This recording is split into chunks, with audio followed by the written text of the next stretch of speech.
It's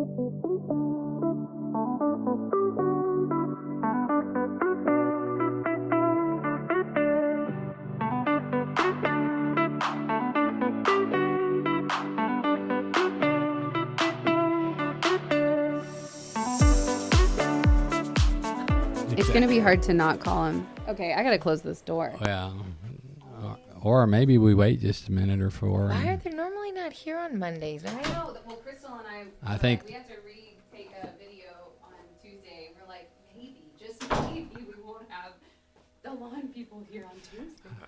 they should be here. They should be here on Thursday or Friday, if you ask me. I think they're trying to beat the rain. I think they might have got beat by the rain last time. Oh, probably. What, is the rain coming back? There'll be more rain this week. It's probably going to be all rainy. Meteorologist. And it's going to be very rainy at the beach retreat, probably. Is it really? Is my guess. What do you know of? More rain. I know. But at least... more. At least it's not a hurricane. What do you know of? More rain? Because last year it was the tropical storm. I know. I remember Emily should we cancel? Is it a bad idea to cancel? No, it's a good idea, Emily. We canceled because of hurricanes. There was no beach. I know. So it was just like... We're going to just stand on the seawall. And the only reason we got our insurance back was just because all the roads to there were like cluttered with debris and the ferries were closed and all that. So we really had to argue with the insurance. Like, no, we could not go there. Wait, why? You had to argue with insurance at this? Never. I know. You think you do your part, and then You mean pay your? Yeah, we did premium. our part. Yeah. They don't like to give you money back. They do not. They do not. They like to collect it. They don't like to give it. Oh, yeah. Yeah. And when they do say they'll give it to you, it is a slow time coming. Wait for you to forget. They mail you a check as opposed to direct deposit. Yep. Well, hey, everybody. Welcome to the Next Day podcast where we talk about insurance and all the frustrations with insurance.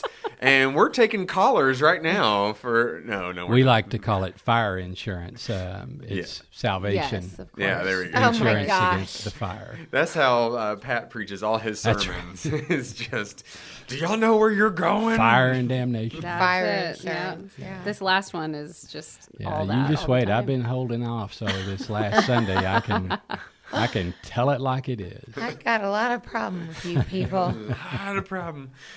Well, let's just finish this. This is the Next Day podcast, not about insurance, but about... The next day on your discipleship journey. All right. I'm Chad. I'm Christy. And we're joined by... I'm Pat. I'm Whitney. Man, we have 4 people on today. Dun, da, da. Now, last week we had 6 people on. No, it's not a contest. Oh, you had the youth on. Yeah. That's right. It was on Zoom. We had our bridge crew on. And but we're so glad that y'all two are able to join us because on this sermon or on this podcast we talk about the sermons from yesteryear or yesterday, and so you got to hear Whitney at the traditional service. Yep.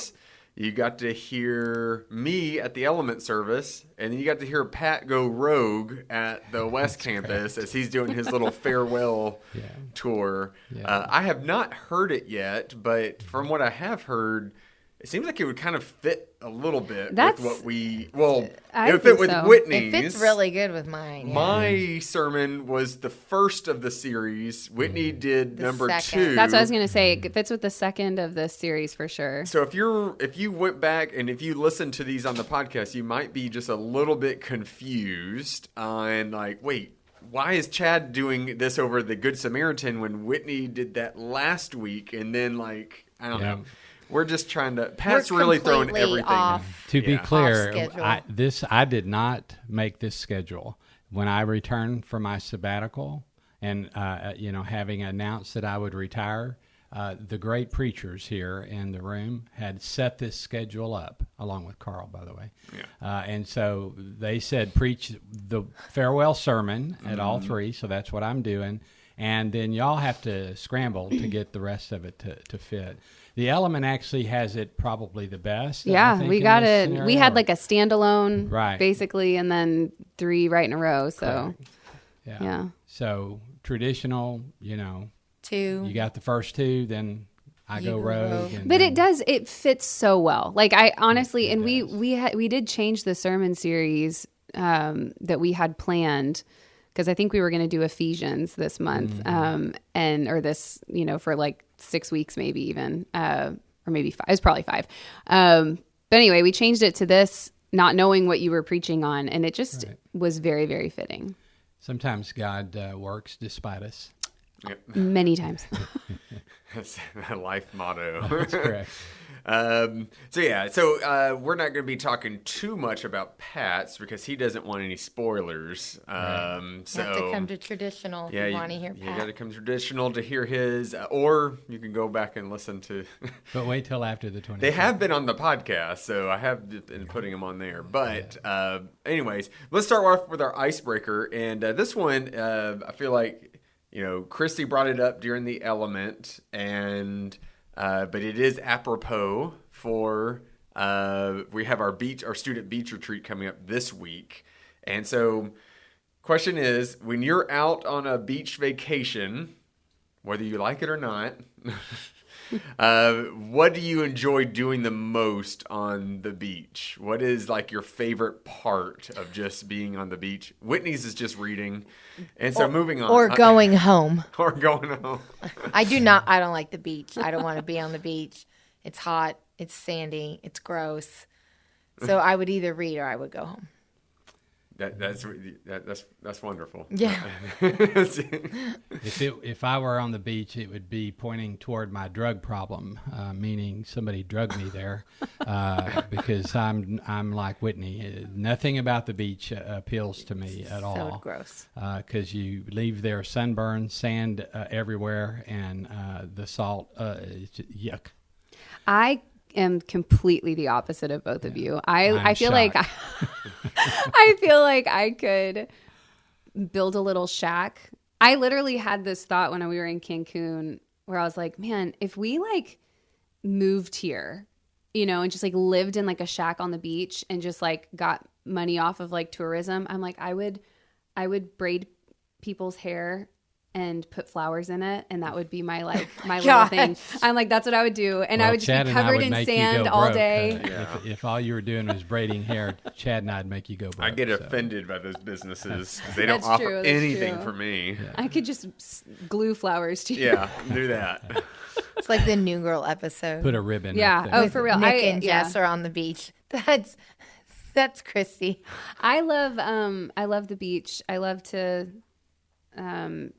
I don't know. I do love to be in the sand. I feel like it's hard for me to, if I'm like reading a book or something, then I'm great, like just sitting there. But if I don't have a book to read, then I'm like, I want to be up and doing stuff. So like playing sports or playing in the sand or finding seashells or anything. She sells seashells down by the seashore. So that would be my second tourism. I know. Yeah. Now, do you do that a lot in Galveston? What, seashells? No, partake in beach activities. Yeah, it's the most beautiful beach. I don't like to get in the water in Galveston, but the beach is okay.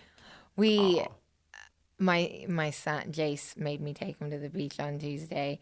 Granted, I sat in a chair under a tent the whole time and didn't do anything. Just looking miserable. Her arms are crossed the whole time. I just watched the children. Well, the last time we saw the beach was when Jace spoke at that medical conference in Florida.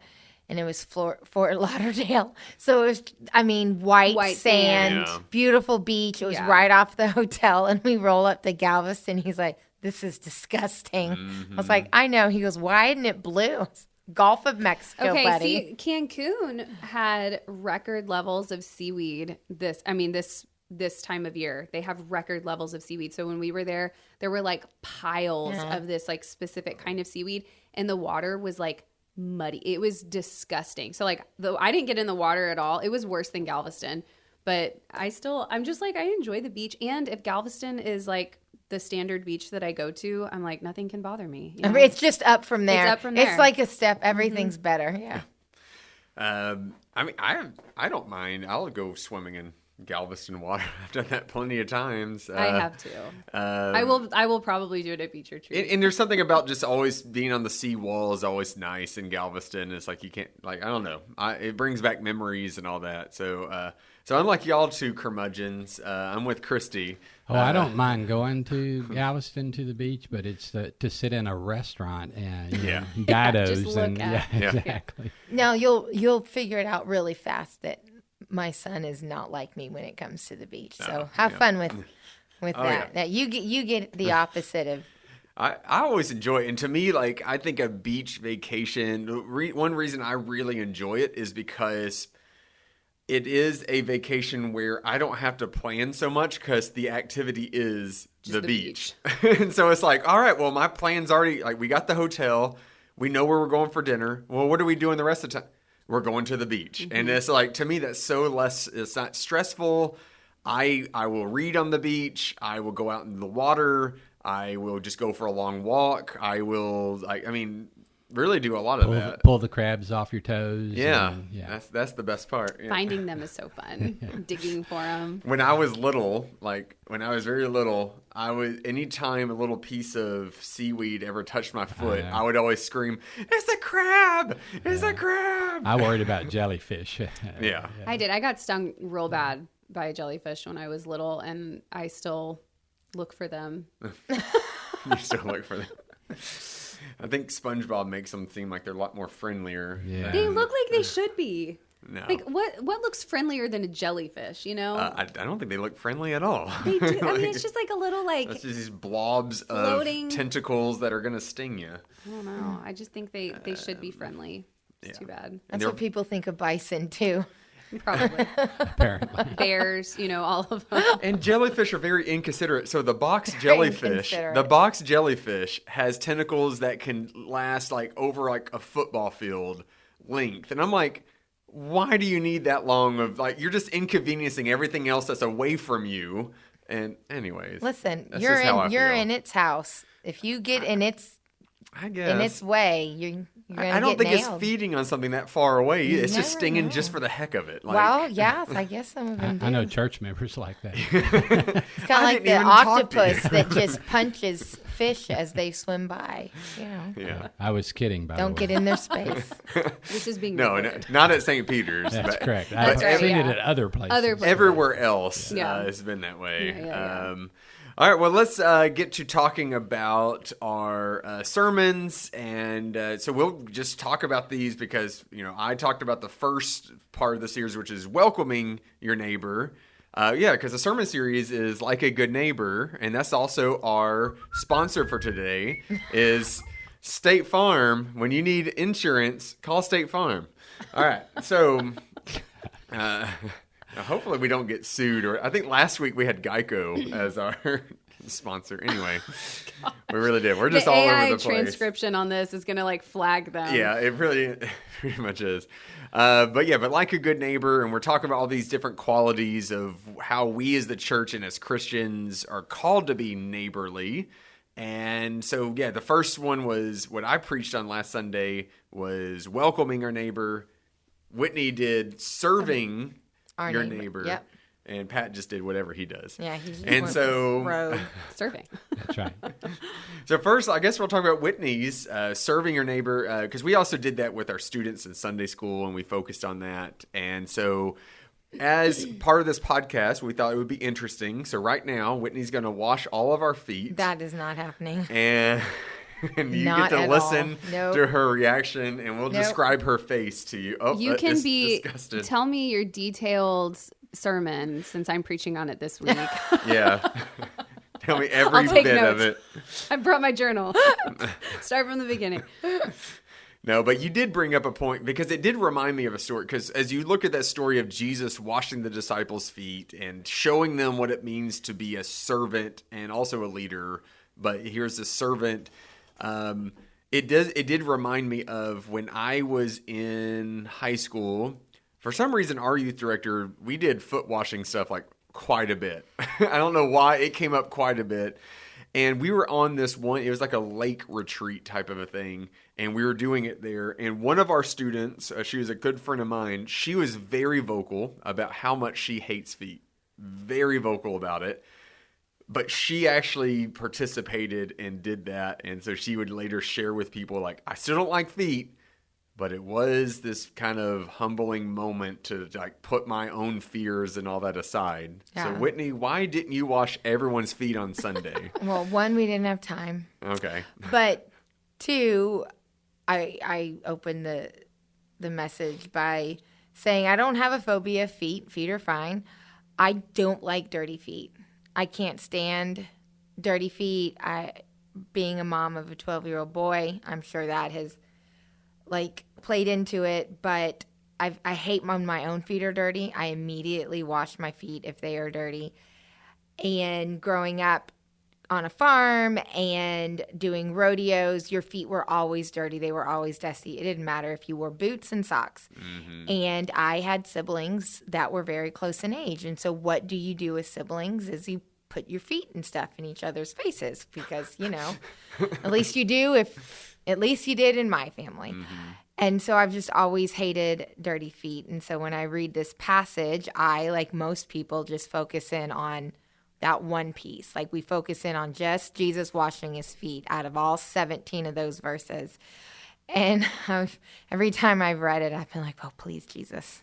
Like maybe he'll change. Or, oh, go wash your hands. Ugh.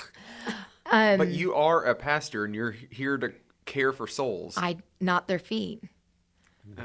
The soul, they say that the feet are the window to the soul. I knew someone's going to make that.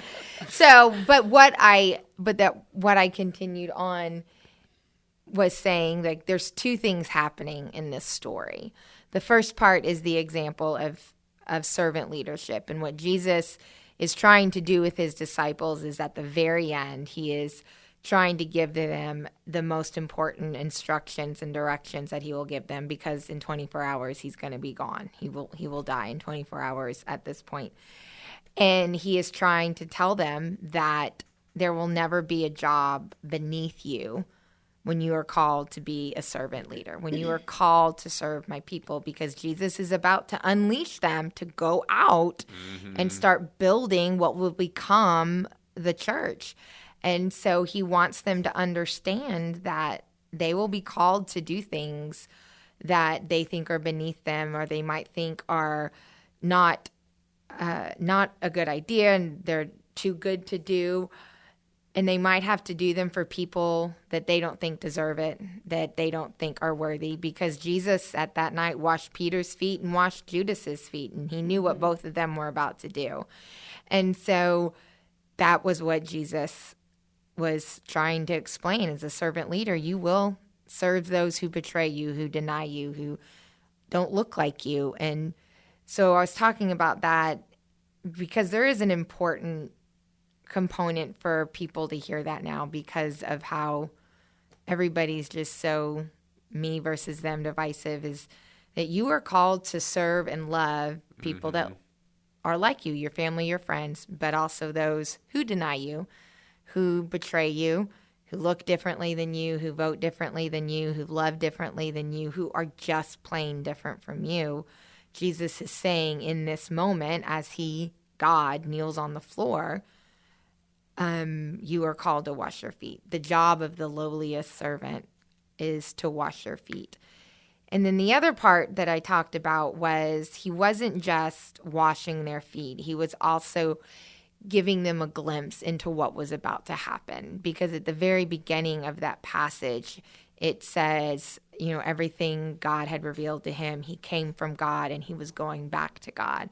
And so in this Last Supper and in this moment before, and as Jesus goes and washes each of their feet, he's focusing on Calvary. He's meditating on what's about to happen, that he is about to go to the cross. He is going to die for them. And so it's not just the act of cleansing their feet. He is saying, I will cleanse your soul. Like, I will clean your heart. Like, this is what I was called and sent to do.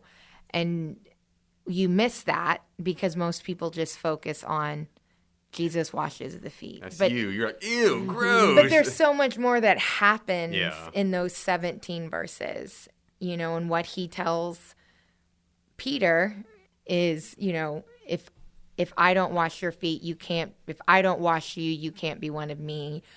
I don't think he's talking about his feet, right? I think he's talking about if I can't do what is about to happen in the next 24 hours, then you can't be the next step, like who I'm calling you out to be, what is going to happen in the world. And so that was the direction. I mean, it's like interesting that you saying that, like, so here he is take on this role as a servant, but then he knows he's also had to take even something, probably even a step below, is like the role of a criminal. Yeah. Like, and here's the King of Kings. Like, washing feet's not going to be anything compared to like what I have to do next. Yeah. And it's like, now I have to be up on the cross with these other people who have been found guilty of stuff. And it's interesting too, like the ritual cleansing before you would like enter into the temple to present a sacrifice, right? Like Jesus is the sacrifice, as we know already, but seeing, like, looking at this story through that lens, it's like Jesus also does the cleansing. It's like, it's just, again, like reinforcing, we did nothing to earn this, to deserve it. Like, we didn't even wash our feet to enter into that sacred place, right? Like, Jesus cleansed us and sacrificed for us. And, that's just a really beautiful lens. I love this story, but I also, I always think it's interesting because it's like, Jesus commands us to go and do this, right? And I'm like, so similar sentiment of like, go and break bread and remember me and drink from the cup and remember me and all of that. And I'm like, well, the church was like, we're not going to adopt this one. Sorry. Well, and I think that it's this important is not going to be a weekly to gathering remember situation. that washing feet was such an important part and cultural thing, right? Like, you washed your feet because look at what you walked into, right? You washed your feet. And so it's this idea of now we're being called out to serve. Well, we don't wash our feet for a ritualistic purpose anymore. This is the reason why people what are we called to do in the modern time of the equivalent of washing our neighbor's feet, of serving our neighbor? What is the lowest of the low, the thing where like, oh my gosh, I would never want to do that. What would be the thing? And that's what Jesus is saying, we'll go and do likewise. Yeah. We posed that with our students because I was saying, like, this isn't a common custom today. Right. So what would it be like? And we had them answer, like, what would it be in your own homes if Jesus was there? Or to help them kind of put it more in perspective, imagine like a big celebrity's there. Like, what's the way that they can humble themselves? What's one task you would not expect your guests to do in your house? And it came up with, like, someone said, well, I guess cooking the meal. Like, they're the guests and they come and they cook the meal. So others said, like, cleaning the dishes. Others said, like, sweeping and cleaning up the area. Like, that's something you wouldn't expect your guest to do. And especially, like, Jesus, if Jesus was here today, what would he be doing? And that's what some of the answers that they had. I don't know if like cleaning out the litter box, maybe. There's an old story, and I don't know if I can remember it right, but since I'm about to retire, I need to tell an old story. Do it. When Albert Schweitzer was famous for taking care of sick people, and Albert Schweitzer was a great theologian, but also did a lot of mission work and went to the grimiest, dirtiest places in the world to do that. There was a reporter that came to report on him, and as they were going around, a nurse was treating the wounds of a person who it was just, let's just say it was a very gross scenario, and the nurse was in there doing her job, and the reporter watched for a minute, and then kind of in disgust, he said, "You know what? I would not do that for $1 million." And the nurse looked back at him and said, "Neither would I." Yeah. Yeah. She was serving. Yeah. Wow. Yeah. But no, it really is this good reminder to us that, because again, what were the things that the disciples were arguing? They were arguing, well, who's greater amongst them? And everything Jesus did along the way, they just kept questioning, like, well, why are you talking to those people? Well, why are you doing it? And it's just like, dude, y'all just don't get it. And here's this final thing of just, like, one of the final things that Jesus does, and it's just like, all right, I'm going to do this. What else do I have to tell y'all? Like, this King of Kings, the Savior, the Messiah is not what you think it's going to be.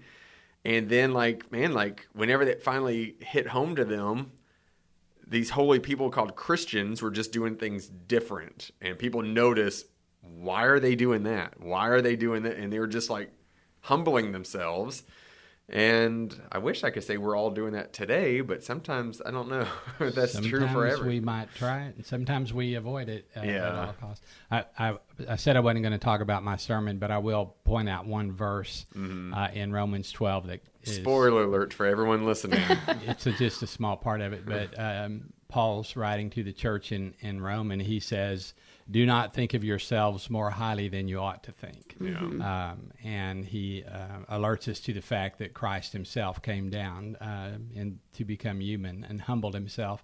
And I think a lot of what we're talking about, and that's how come it is that my sermon kind of fits into this, right, is too often we think more highly of ourselves than we ought to think. And here was Christ who was willing to wash the feet, dirty feet of the disciples, including the one that was going to betray him. And he set an example for us. And I'll say, as Whitney is, while I'm not as disgusted about thinking of washing somebody else's feet, I'm disgusted at sticking my foot in somebody else's face to do that. I don't want them to smell my feet. Give me something good to eat would be fine. Yeah. But at any rate, and they give you some candy. That's right. At any rate, I think we've come to a place in the church, Christians, where, for better or for worse, and probably for worse, we think more highly of ourselves than we ought to think. And what we hear the call from Christ is to take up our cross and follow him. You want to be my follower? Okay, you don't really know what you're asking, but this is what you have to do. So. Yeah, I know we were joking a bit. I remember we were joking in Whitney's office about this thing, and I was just like, I was saying, like, when's the last time, how often have you seen a foot washing service and all this? And I was just like, to me, the most alarming thing would be the one person who stands up going, I'll do it. Sir, you need to leave. You seem too eager. Get out of here. I love, did you ever see the movie, oh gosh, Jesus Revolution? Did you ever see that movie? That was like recent too, right? Yeah, it was like the guy who plays Jesus on The Chosen is like one of the main people in the movie. But I love, it's like during, I guess like the hippie movement, and I just love, like, there's this one part of the movie that there's this pastor at a really like established but kind of like dying church, very like, formal, just, Kelsey Grammer. Yes, right. And is the actor. So like, very like formal kind of setting. In the beginning of the movie, he's like preaching and you see like people falling asleep in the pews and stuff. And so basically like throughout the movie, this like hippie movement comes to town and he welcomes them into the church, and and they like take over the music, and like he lets I can't remember the guy, Lonnie I think is his name, lets him preach, because he's just like got this really prophetic word, it seems like, and the older members of the church are like so against it. And at one point you see this scene where they come into the pastor's office and they're like, their dirty feet are ruining the carpet. And it's a real problem. And he's like, we have to kick them out because they're ruining the carpet. And he's like, just sitting there going like, you're caring about the carpet. And so the next scene is like, everybody's coming into church and the pastor's sitting there with a bowl of water and washing the feet of the people as they come into the church. And I was like, that is one of the most beautiful scenes. I loved it. So like what Whitney would do. Exactly, yes. No, Whitney would just tear up the carpet. All right, now problem solved. Hardwood floor for everyone. All right. Or just have a little Roomba going around. Probably would be the way Whitney solved that. Yeah, we'd be like, we don't need carpet. We'll have hardwood floors. Well, carpet does destroy a lot of churches. Specifically, what color is it going to be? Yes. Does it match the pews?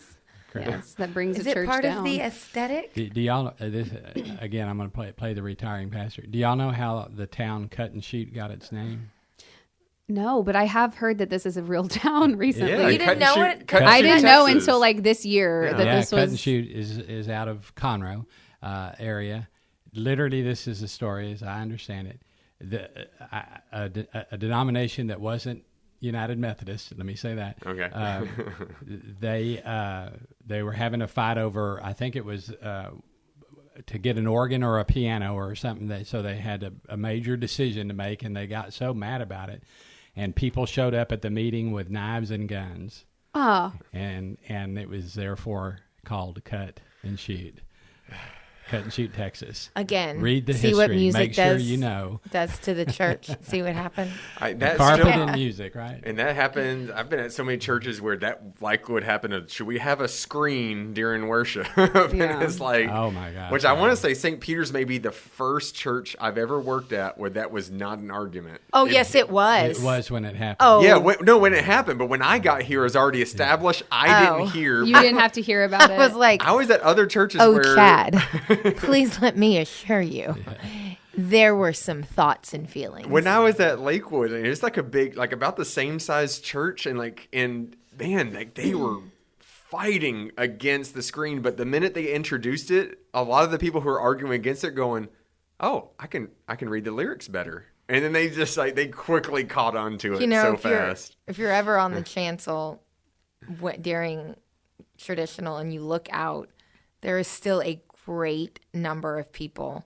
that are using the hymnals as opposed to looking at the screens. I love that. I use the hymnal when I'm in there. I would still do it because I can't read music, but I am interested in reading, and I'm kind of like, huh. Oh, I can't read. Yeah.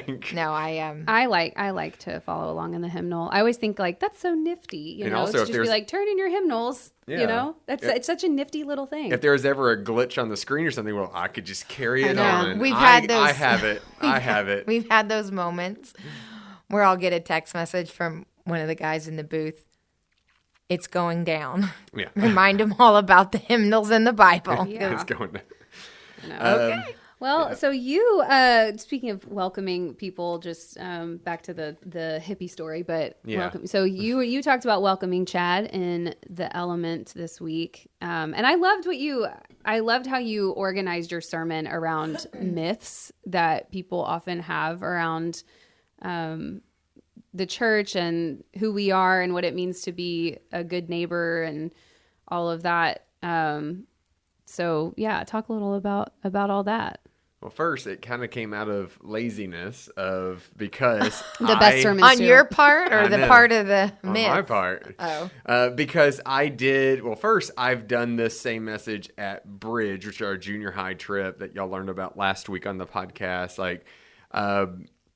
I've done this message before during those trips, and I did it again this year. And so then this time for this week, when I was preparing for the sermon, once I learned about the text and once I was learning about everything that went into it, I was just like, well, this isn't too far off what we talked about at Bridge. So except it was different scripture. I didn't use the Good Samaritan. So I did have to kind of tie that into it. Well, I think it fit pretty nicely. It was pretty easy to me to fit it in.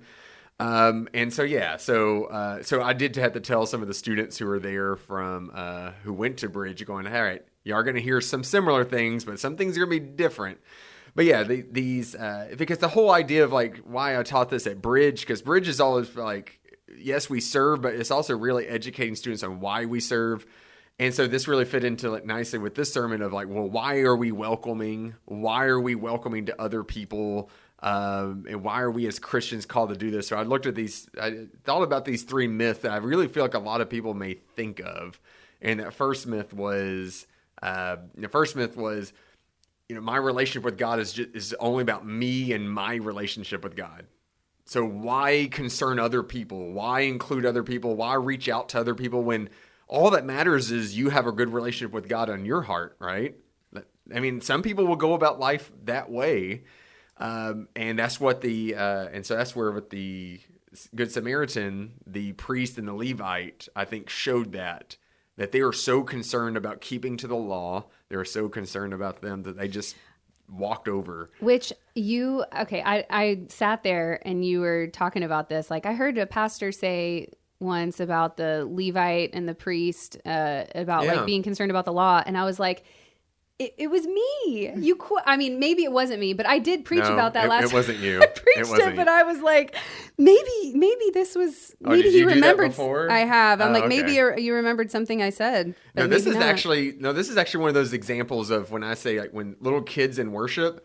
I was a little kid, and I've heard this story of the Good Samaritan many a times. As we all have. Yeah. And then I just remember, I don't know what it was about this one illustration in this one sermon. I was fidgeting in the pew. I think I was sitting on the ground at the time. Jesse? And and I think I just remember the pastor talking about reasons why they may not have helped, and it was this idea of, like, if they were touching a dead body, and because I was like, those are kind of valid excuses, right? Like, I was sitting there thinking, oh, maybe that's why, and that always just kind of stuck with me on, like, why they may have passed by on the other side. And then, like, I heard some of your sermon, Whitney, when you preached on this about being welcoming, because you said, like, you've actually seen the roads, right? Yeah. So the road that this happens on ish, like, you kind of do it, but outside of Jericho. And it's like a little walkway cut into the side of the mountain. It's not I-10. There's really and it's rocky, it's terrain, it's deserted. And you're going up and down, you're descending.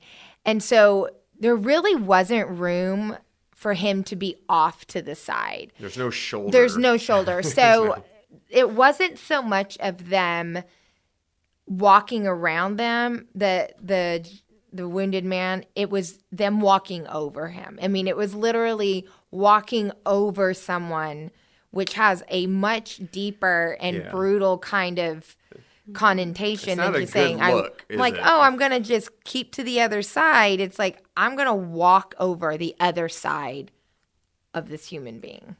That's not great. It reminded me of, I wanted to say this, but I knew I was going to be crunched for time. But it reminded me of, so growing up, we had a cat who would hack up hairballs all the time. And of course, nobody saw the hairballs except for my mom. We would all just step over, and she's like, I know you saw. I was like, I didn't see it. But I clearly, like, would walk past it. And she's like, if y'all see it, clean it. But I'm just imagining they were just kind of like, there's nothing we can do here. This would be bad if I helped them and they died on me. Maybe they're already dead. There's, like, the videos I saw on, like, social media this week. It was like a pregnant woman with, like, a suitcase trying to go down some, like, stone steps somewhere, and it was like this crowded, like, looked kind of like touristy or something, but it was a really crowded area, and she's, like, visibly struggling to, like, get this heavy suitcase down the steps, and she's very pregnant, and everybody walks by her, and it's just like showing, like, all these people, and they, like, look at her and watch her, and then they just, like, decide to keep going on. And then one woman is like, hey, can I help you? And stops and, like, helps her with her bag and all of that. And she's like, I did take note. I'm like, it's like a small woman. It wasn't like the burly men that had walked by. It's like a small woman who would have probably struggled with a heavy suitcase too, but helps her get it down the steps. And then it was one of those things where, like, you were set up to, like, see who's going to be kind and you win a prize or whatever. It was one of those, like, hidden camera things, but... Yeah, well, this actually happened. This has happened. If I could get Sable on here to share this, she will share many a times when she is having to carry stuff and she's struggling opening a door and people are just watching her. Oh, yeah. And it's like, I'm trying to think of, like, I'm trying to put myself, like, I think I just help. Like, I don't know. Like, and I'm not trying to say I'm better but it's just like, it bothers me. Like, who's just watching someone struggle and you're just like, I got it. It's like, no, like, go and help them. DJ, who works on staff here, he's one of our facilities people. Like, I could, like, be holding a piece of paper, and he'd be like, please let me take that from you. Let me carry this for you. He's, like, always very servant-minded. I was carrying a little pack of tissues. It was like a... Well, that's a struggle for you. The little tissues that we use for memorial services, it was a big pack of, like, 36. And he said, let me carry that for you. And I was like, it's okay, DJ, it's tissues. I got this. I was like, but thank you. I appreciate it. But yeah, he is always one to do that. So you carrying the tissues was an issue. oh my gosh. It was a tissue issue. It was a tissue issue. So, since I told a story, I went ahead and Googled to make sure of the accuracy. It had nothing to do with an organ or a piano. It was a preacher in 1912 that was coming to preach in this. They'd made kind of a community center that was where their church activities and worship was. And some of the people wanted to hear that preacher, and some did not want that preacher preaching in their community center. That's the division of opinions.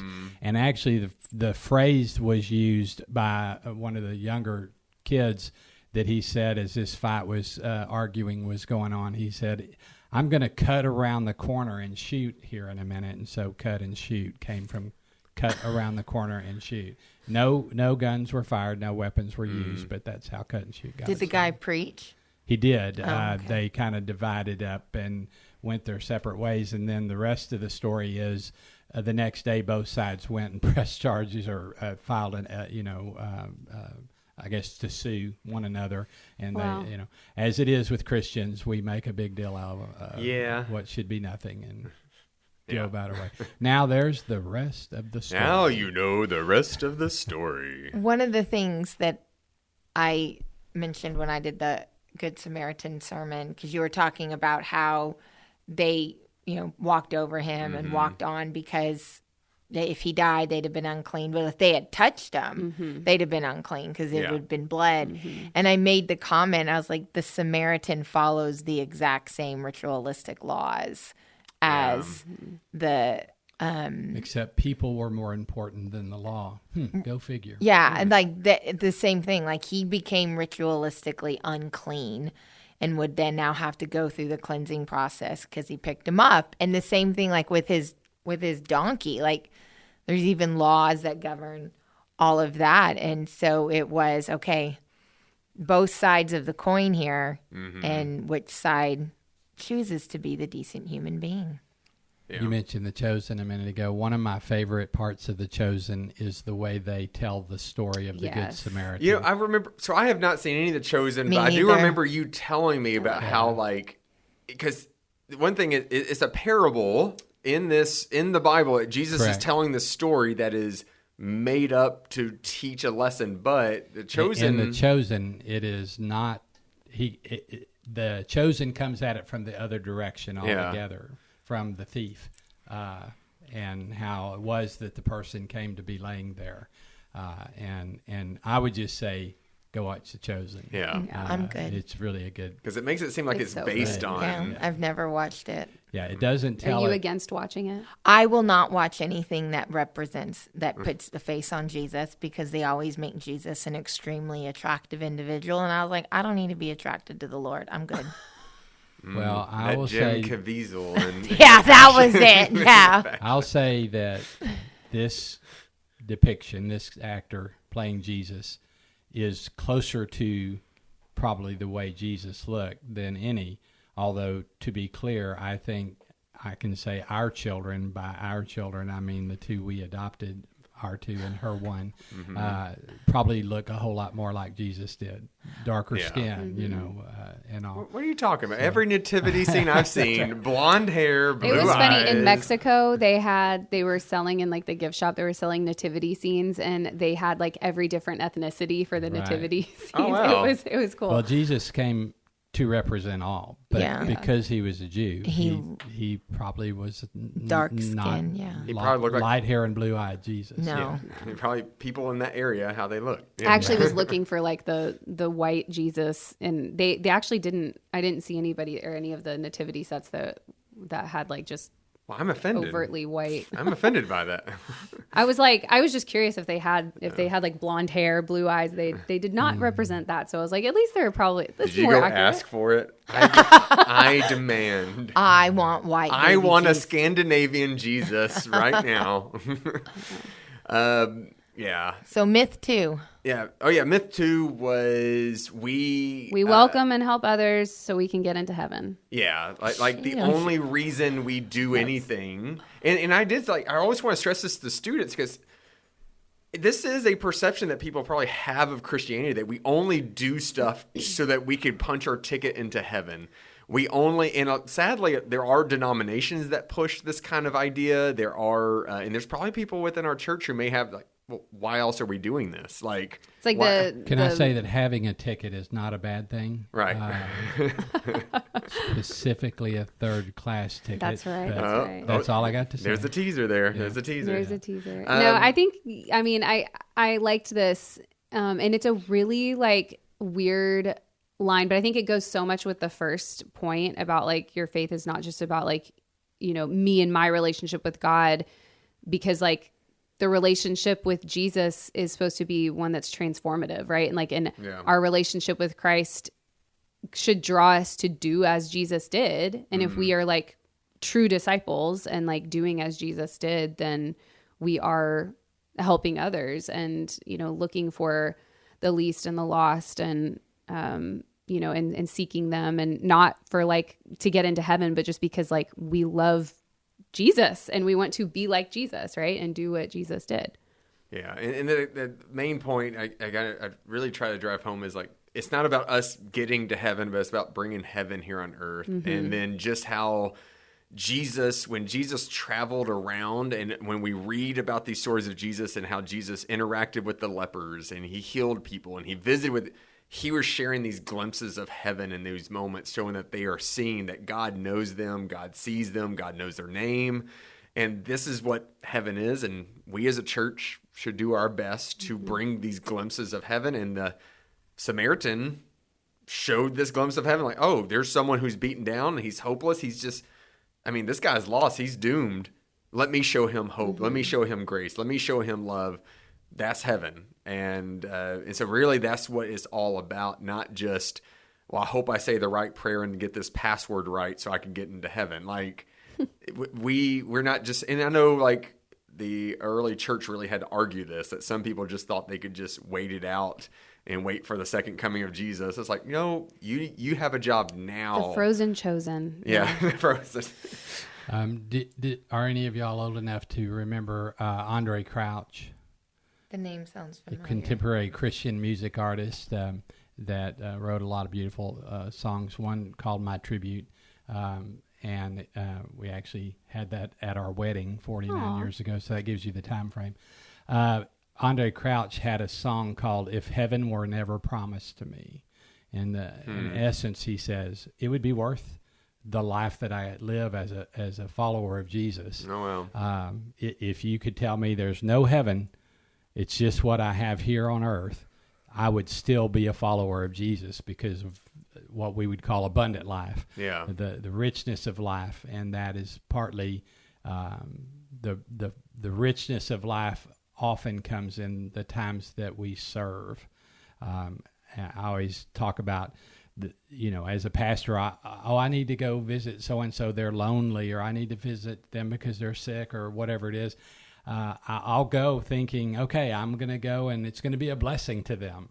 And after talking with them for a while, I leave going, wow, what a blessing to me. It really often when we serve, we are the ones that kind of come away feeling blessed by it when we help somebody. And it helps us to grow in our faith. So yeah, and that's what I'll talk about, like John Wesley and why the works of mercy and why he would stress that spiritual practice is like, yes, we hope that people experience God's love and the Holy Spirit working in us as we're serving, but we get to experience from the people we serve and help. So it's not just us just doing good, but it's like there is a way from the people we interact with. And I love that you brought up that song lyric because, again, like I keep trying to stress, like, y'all, we don't believe in karma. Like, we don't believe that we just put in all this work so something good comes our way. We're just doing this just because we're called to do. Who knows what happens next? But I believe that what we're doing matters. And it's not about us getting riches and rewards. And then finally, the last myth was similar in a way, but it was like we help and we welcome other people so we can save and convert them. And, and the whole welcoming thing, and people can easily think like, oh, yeah, we welcome people in the church and all that. Well, obviously, the point is to get more church members, and therefore we can maybe get a higher budget, and therefore we could do more ministry, and we could do, and there's truth to that some, but like really we're just welcoming to people just because. And I shared the story of Harvey Hurricane Harvey, not Bishop Harvey, but Hurricane Harvey. And I had so many church members come up to me at the end of this, just sharing how they were the people they experienced that, who had to be saved and let onto a boat. And because I was at the time up in the Cypress area, so I don't know how much the Katy area really got hit. And it was tremendous. I think our church alone, we had, 85 members that had to be rescued out. And so they were saying how like these strangers just showed up on their boat saying, "Hey, come on in." And there was never, and the point I'm always trying to drive home with that is like there was never any discussion of like, well, who'd you vote for? And then I'll let you in my boat. Or what religion, what denomination are you? It was just, oh, you're in need of help. Get in the boat. Right. There's never a question of who it is. It's that it's a person in need of help. Like that was it. And because I know church members who did this, and they were out there all day picking people up in their boats. And at no point, I guarantee you, no point in their mind did they think, maybe we'll get new church members out of this. It was just, no, they are in need of help. We need to help. The elections will bring out the worst in people, but like a disaster will bring out the best in people, right? Like, and it's like Mr. Rogers, like whenever bad things happen in the world, look for the good people. Hey, he was all about being a good neighbor. He was. Hey, you're a neighbor. Yeah. Why did you wear a sweater? I'm not preaching this. You still could have worn a sweater. I'm not preaching this. I did. He takes off his shoes every time, though. Yeah. And he feeds the fish. One time we did a neighboring thing, and all of us, I think, that were preaching ended up putting on a sweater and all. Oh yeah, that was the Christmas one, right? No. This was a story Chris time. Bagley was here. It was Mr. Rogers. Yeah. neighboring? It was neighboring. Yeah, something about neighboring. I don't remember it being Mr. Rogers. Yeah. I said Christopher Robbins. Yeah, Mr. Rogers or Christopher Robbins, whichever. No, Mr. Rogers, because I remember and I had to quote sing. Because that Beautiful was day in required of us somehow to do that. I don't remember that. Could you be She blocked out the memory. Neighbor. Very accurate, probably. When Christy was working, when Christy was working on a graphic for I was this in the element series, with Chris at that time. I had a picture of Mr. Rogers and I put You superimposed Pat's head on his body, and she rejected that as the graphic. So. I think that'd have been a great graphic. It would have been a great graphic. We should have used it. I actually got people started. I may still have some now. I'm packing away, cleaning my office, but they gave me little booklets about Mr. Rogers sayings, and somebody had a little plastic head of Mr. Rogers. I think you could wind it up and it would talk to you and all that. So. I did. I must have blocked it out. Yeah. If the batteries are going bad on it, and it's like, what if you found out that Mr. Rogers was actually like a horrible neighbor, like threw his leaves in someone else's yard? And that guy played his music loud every single. He never picked up after his dogs. Please don't try to burst my bubble. I won't. I love Mr. Rogers too. Yeah, he was a pastor. So. Presbyterian, right? Up in Pittsburgh. My dad was just up in Pittsburgh because he was helping out at the U.S. Open, so he's up in the air. I was just like trying to think of things for him to do. I was like, I'm sure they have a Mr. Rogers museum somewhere around there. But anyways, this has been a really good series. I'm looking forward to us finishing it. And because what's the last one? Last one's Love. Let me tie this together. Love. You remember one of the biggest episodes of Mr. Rogers was the black man in the was pool. A policeman, and they both put their feet in the pool. Yep. Washed their feet. They put their feet in the pool together, and it had a little scandal to it of its day. Massive. That he would allow a black person to put his feet in the same little kids pool as him. See, Mr. Rogers being Mr. Christ-like. I know. He didn't wash his feet, though. He did. He just let it soak. You should kick him around in there a little bit. Yeah. No, it was. There were some of the cleaning fish in there. Yeah. So. There you go. We'll finish. That? I've done that. That's really kind of creepy. You've done that? Yeah, stick your feet in there surprising. and the fish kind of come up and do that.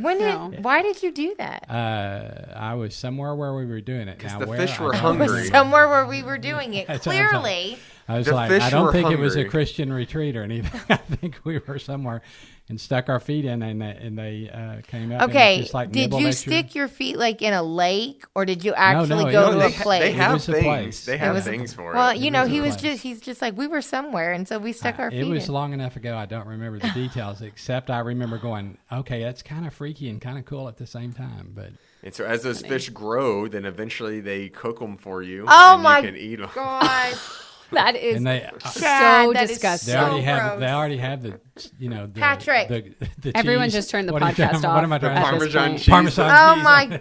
The Ew! foot. Oh my gosh! You go to that corner, and you go to that corner. You two are so gross. no, When I that's s- If Have you y'all- held on to the end, you got to Patrick. the best part of the whole thing today. Oh. Have you- I would disagree. very much. No, but you're right. It does look like that because when I saw Nope. the infomercial, Stop. We're done. Stop we're done. talking. We're done. We're done. We're the done. pet No, egg. Stop. Do you remember the no. pet egg? Stop. Stop talking. Stop. Okay, so this series ends on June 29th. We are talking about love. It is VBS Sunday at gonna be at the nothing Kingsland fishy about it. campus. No. We are gonna have the sermon will be at 9:00 in traditional, and then 10:30 will be the VBS Sunday to celebrate that. So if you want to finish out the series at Kingsland, then you got to go to the 9:00 traditional service, And to then hear West the will rest. close it out. And you get hear Pat's final. The This Sunday. 22nd. Yeah. 22nd is my 22nd. final. Yeah. Christy's preaching the 29th is the 29th final, on yeah. Kingsland. Yeah.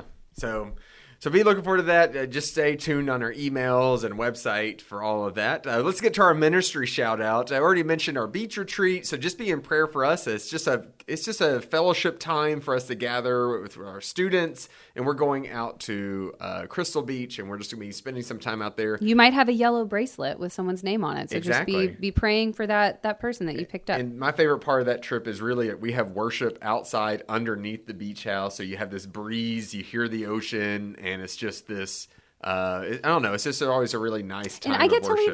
lead worship. You better sing oceans. I actually no. You better sing, very apropos. Apropos. That's the word of the day, everybody. Apropos. Apropos. But our other ministry shout out is definitely one that is, I don't know. They do a lot, and we have shouted them out before, and we can always do it again. But it is our formerly known as the Geezers, and at the West Campus, the Faithful Fixers. But it is God's maintenance crew.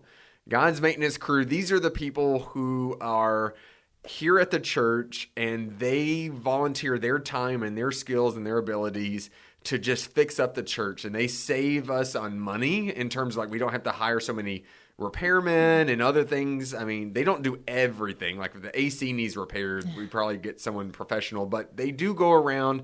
They'll do painting. They'll fix little things. But man, they recently did a big project, and that was the parking lot. Restriping the parking lot. Yeah. Which Yes. was so needed. Saved us thousands and thousands Yeah. of dollars. And it took not only them did they do a the week. work, but we had some individuals who specifically paid for materials. Yeah. and stuff. Yeah. So Yeah. it really was basically free to the church. I want to say free, but if not exactly free, really close. Very minimal. Like Yeah. it saved on money with that. And they were out there, and that was around the time where it really started getting hot. Yes, and you're going to hear more about it because we are writing an article. We want to tell a lot about this Yeah. because it was a bigger project than they normally take on, but they did a great job, and so you'll hear more about it later. So I don't want any excuses of why people are parking crooked and you don't see the line. They did a good job, and They so did. you park in between those lines, Christy, and then you. I have no response to that. It's probably true, actually. But then they might be getting a new member. Is that Pat? I last Thursday I was officially extended the invitation to become a geezer. I'll just You have to go through the initiation. I heard their hazing is intense. It's pretty rough. Yeah. you have to restripe the whole parking lot. I can stay in a tent if you said their hazing is intense. Yeah, there you I go. can do that. Yeah. And Whitney just rolled her eyes, everybody. yeah, Audibly. yeah. But I'll also say I'll be the youngest geezer. Ooh. Just want to make that You're clear. one of them young guns. Yeah, yeah. I Young hope that boy. doesn't mean they make me climb the highest and reach the farthest. Probably No, what they That's probably does. what it is. Probably what they do. But yeah, we always want to give them a shout out because they do a lot of work and they do it with a cheerful heart and smiles. And they just love I think they enjoy the fellowship of hanging out with each other while they also go out and do stuff. They do. Yeah, so definitely want to give them all a good shout out. Well, Whitney and Pat, thank you. And Pat, this may be one of your last times on here. I don't know. Oh, you can come back anytime. Oh, I can? Okay, well, let's see what our new senior pastor says. He may be like, absolutely not. We don't want that loser around here, Yeah, I'm sure. No, we're good friends, and I've known him a long time. Look forward to him being the new lead pastor here at St. Peter's. It's gonna be wonderful. Yeah, well, and so y'all just stay up to date on their website because we have a lot of celebrations coming up for Pat. His going away, church-wide going away party is this Friday, and then the reception is on after Sunday. Church on Sunday. So like just hanging out after church for a little bit. So you will have plenty of time to say good riddance to Pat. And so long, farewell. I was thinking na na na na na na na. Yeah. All right. Another one bites the dust. Yeah, that one. So many. All right. Yeah. Well, we'll see you all next week, and who knows? Maybe we'll do it live during VBS and hear all the laughter of children all around us. Yeah, laughter, I'm going to be screaming. here during VBS. So. Yes, I just want to see that. My all first the kids week hanging after on retirement. My first week after retirement is going to be spent volunteering at the church. What a servant thing to do. Which is very apropos. It's apropos. Very apropos. Apropos. For your sermon. If it cost $1 for every time we said apropos, there would be a good offering. We might get flagged. Yeah, is there some copyright on that word? I don't think so. State Farm owns Isn't that a dog? Isn't that dog food? Oh, that's Alpo. Never mind. All right. All right. Well, we'll see you all next week on the Next Week podcast. Next Day podcast. We'll see you next week on the next day podcast. See you next time. Bye. Goodbye.